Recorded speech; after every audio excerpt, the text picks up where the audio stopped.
கர்த்தர் அதிசயங்களை செய்கிறார் ஊழியங்கள் வழங்கும் ஜீவ வார்த்தை. இந்த நாளுக்காக இயேசப்பாவுக்கு மனதார நன்றி செலுத்துவோம். நம்முடைய வாழ்வில் ஆண்டவர் கொடுக்கிற ஒவ்வொரு நாளும் விலையேறப்பெற்றது. 24 மணி நேரம் ஒரு நாளில் இருக்குது. நேரத்தை வீணாக்கிறாதீங்க.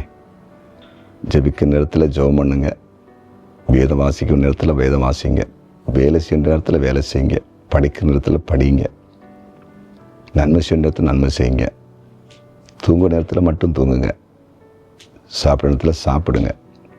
நேரத்தை வீணாக்காதீங்க. கர்த்தர் ஒவ்வொரு நாளும் நமக்கு ஆச்சரியமாக கொடுக்குறாரு. அதனால் இந்த நாள் ஒரு விசேஷித்த நாள். இந்த நாளில் செய்ய வேண்டிய காரியத்தை தெளிவாக செய்யுங்க. சோம்பேறித்தனமாக இருக்காதீங்க, செய்யாமல் இருக்காதீங்க, தேடாமல் இருக்காதீங்க. எல்லாவற்றையும் நேர்த்தியாக பண்ணுங்க. ஏசப்பா இன்றைக்கி உங்களுக்கு அற்புதம் செய்வார். அதிசயங்களை இன்றைக்கி நீங்கள் பார்ப்பீங்க. இந்த நாளின் ஜீவாத்துக்கான வசனம் சங்கீதம் 27:5. தீங்கு நாளில் அவர் என்னை தம்முடைய கூடாரத்தில் மறைத்து, என்னை தமது கூடார மறைவிலே ஒளித்து வைத்து, என்னை கண்மலை மேல் உயர்த்துவார். தீங்கு நாளில் அவர் தம்முடைய கூடாரத்திலே மறைத்து வைப்பாராம். இந்த உலகத்தில் நமக்கு தீங்காகிய தீமைகள் திடீர்ந்து வருகிறது. எப்போ நமக்கு போராட்டம் வரும், எப்போது பிரச்சனை வரும் என்று நமக்கு தெரியாது. திடீரென்று வியாதி தாக்கலாம், திடீரென்று விபத்து தாக்கலாம், திடீரென்று எதிரிகள் தாக்கலாம், திடீரென்று வீட்டில் ஒரு சண்டை வந்துடலாம், படிக்கிற இடத்துல ஒரு பிரச்சனை வந்துடும், ஊழியத்தில் ஒரு குழப்பம் வந்துடும், வீட்டுக்குள்ளேயும் தீங்கு வரும், வெளியேந்தும் வரும். சத்துரு உள்ளிருந்து எழுப்பான், வெளியேந்து எழுப்பான். ஆனால் அந்த தீமையாகிய தீங்கு வரும் பொழுது ஆண்டு நம்மளை மறைச்சி காக்கணும். இல்லைன்னா நம்ம குடும்பங்கள் அழிந்து போய்விடும், நாமும் அழிந்து போய்விடுவோம். கர்த்தர் கண்டிப்பாக பாதுகாக்கணும், வழி நடத்தணும்.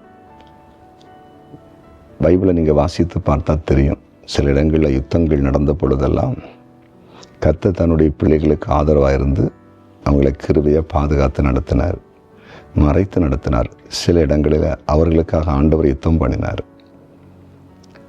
அதனால தான் அவங்க ஜெயித்தாங்க, ஷைன் பண்ணாங்க. அதனால் இன்றைக்கி ஆண்டவர் உங்களோடு பேசுகிறார்.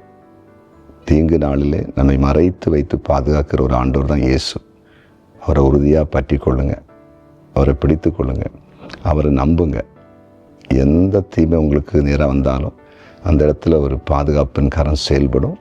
அதிசயங்களை பார்ப்பீங்க. சரியா? இன்றைக்கி ஏதாவது தீங்கு உங்களுக்கு வந்திருக்க மாதிரி தீமையான சூழல் இருக்குன்னா பயப்படாதீங்க. கர்த்தர் மறைத்து உங்களை பாதுகாப்பார். ஒன்றும் உங்களுக்கு வராது. விசுவாசிங்க. ஜெபம் பண்ணுவோமா? ஜெபிப்போம். ஆண்டவரே, நீர் பேசின வார்த்தைகளுக்காய் நன்றி. தீங்கு நாளில் தீங்கு அணுகாதபடி எங்களை மறைத்து வைக்கிறவர். யாரெல்லாம் தீமையை கண்டு கலங்கி நிற்கிறாங்களோ அவங்களுக்கெல்லாம் ஒரு பாதுகாப்பு இருக்கட்டும். எந்த தீமை வந்தாலும் அவங்க உங்களுடைய பிள்ளைங்க சேதப்படக்கூடாது. உடனே நீர் பாதுகாத்து உங்களுடைய மறையில் வைக்கும்படிக்கு ஜெபிக்கிறேன். ஆண்டவரே, வியாதினால் கஷ்டப்படுகிற ஒவ்வொருவருக்கும் சுகத்தை கொடுங்க. சிறு பிள்ளைகள், வாலிபர்கள் முதல் எல்லாரையும் சுகமாக்கும். ஒவ்வொருடைய கையின் பிரயாசங்களை ஆசீர்வதியும். குடும்பங்கள் செழிக்கட்டும், வறுமை விலகட்டும், கடன் பாரம் விலகட்டும், திருமணம் நடக்கட்டும், குழந்தை பாக்கியம் கிடைக்கட்டும், வீடு கட்டட்டும். ரட்சியப்படாதவங்க ரட்சியப்படட்டும். பாவத்தில் இருக்கிற எல்லாருமே பாவத்தை விட்டு வெளியே வரட்டும். இந்த பிறந்த நாளை காண்கிற எல்லாரையும் ஆசீர்வதிங்க. திருமண நாளை காண்கிற ஒவ்வொரு குடும்பத்தையும் ஆசீர்வதிக்கிறேன். கமெண்ட் செக்ஷனில் ஜெப குறிப்பு அனுப்பி இருக்கிறவங்களுக்கு அற்புதத்தை செய்யுங்க. இயேசுவின் நாமத்தில் பிதாவே, ஆமென்.